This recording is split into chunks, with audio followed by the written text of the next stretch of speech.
In these Sundays, we're following the Gospel of John, and the image of the vine and the branches is found only in the text of John's Gospel. As we had last Sunday, the Good Shepherd found only that long section only in John.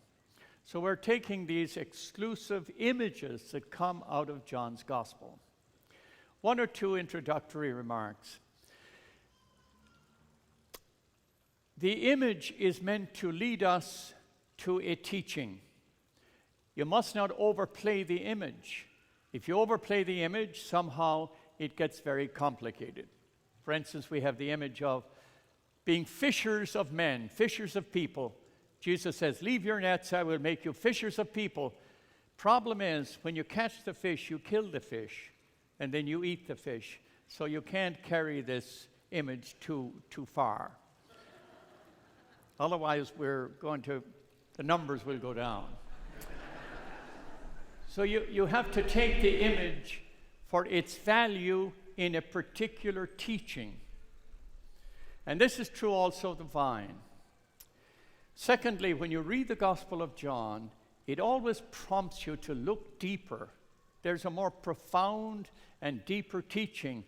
There's a superficial understanding about the vine and the branches, and then there's something much deeper here that needs to be considered if we want to do justice to the text of John's Gospel, which, as you know, is an elusive Greek thinking, somewhat distant gospel at times. So let's look at this image of the vine and the branches, the vine being the source of life. Jesus is the source of life, and the branches will bear fruit in the measure in which they are attached to the vine. There are many branches, and each one will produce according to its own unique presence. Therefore, there is this emphasis on the community of branches attached to the vine.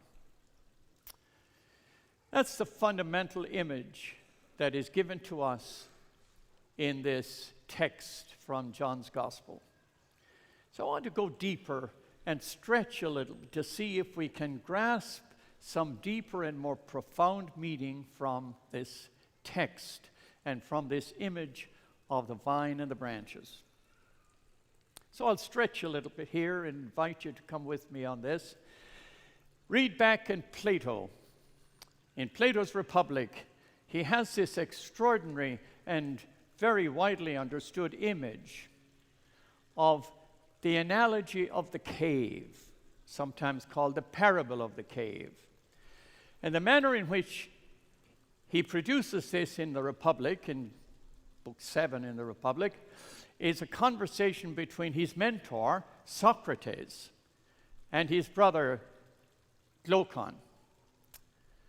And the conversation goes where Socrates is doing most of the speaking, and it appears for its value, for its teaching value, and Plato records this because Socrates didn't write anything.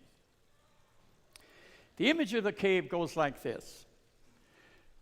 There are a group gathering of people who are chained since birth. They have never known anything except the darkness of this cave. They are so chained that they cannot look at one another. They can only look straight ahead. They cannot look at themselves. And therefore their vision is straight ahead, and it's very limited because the cave is dark. Behind them, there is a fire. And between the fire and the gathering of prisoners in this cave, various images are produced by statues. And the images appear in shadows on the wall of the cave. That's the only way they have ever known life. That's the only knowledge they ever have, which is whatever comes from the images, the shadows which appear on the wall of the cave. Very powerful image. And now Socrates goes on to speak about one of the prisoners moves out of the cave and moves back and sees the fire, sees the statues, but the statues are still not the real thing. They're just statues. And he is coerced to come into daylight. And for the first time, he begins to see things clearer, gradually. And he sees trees, and he sees flowers, and he sees mountains and valleys, and he sees people. And then he looks up at the sun, and he realizes that everything comes from the sun. All life somehow comes from the sun. Now he will go back into the cave and try to convince those who are there what he has seen is more enlightened, more powerful, more meaningful than anything they have ever known, and they will not follow him. They will not believe him because they are fearful of something new, something different, and something more enlightened. They do not want to follow the spirit of truth or discovery or adventure. So they're stagnated here in the cave, never knowing any fullness of truth. If they are coerced to leave, they will resist. They will become angry because they don't want to move from the place in which they have become familiar. So he begins to wonder, how many of us are in the cave? Now, what's the real meaning of education? Where we grow in knowledge and we grow in truth. What's the meaning of it? We grow in prayer. We listen to homilies. We read the Bible. What's the meaning of all of this? And Plato says the meaning of education is not to accumulate knowledge. Now, I'm a trustee at Mount St. Mary's University, so is Cambria, wherever she is here. And we often discuss at trustees' meetings, what's the objective of higher education? People spend an awful lot of money on higher education, and when they finish it, the objective is to get a job. I have my student loans to pay off, and so the first thing I need is to get a job that will pay me.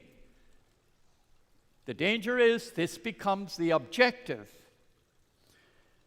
To grow in humanity and to grow in knowledge and to grow in awareness does not become the primary thing for many, many people. And what Plato said is, it's not to accumulate knowledge. The objective of education is to feed the soul so that the soul will reach out for some destiny of truth. Truth, a discovery.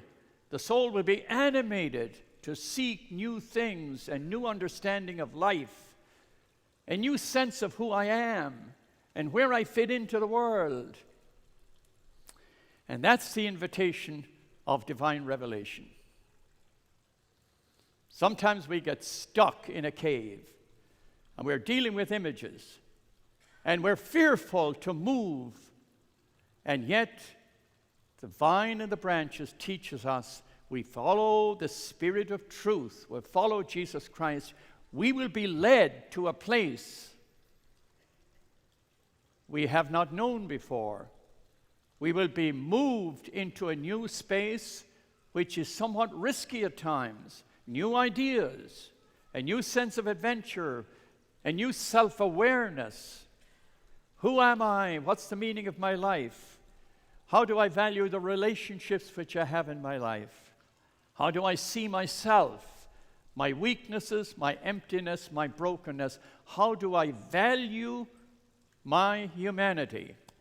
How do I see that my humanity is holy and that somehow in my brokenness, my emptiness, I am called by the Spirit into discipleship with Jesus Christ, not to be perfect, but to be whole. And that's the teaching of the vine and the branches, and it's very powerfully revealed in Plato's Republic, where he speaks about this image of those who are afraid. They're fearful of new ideas.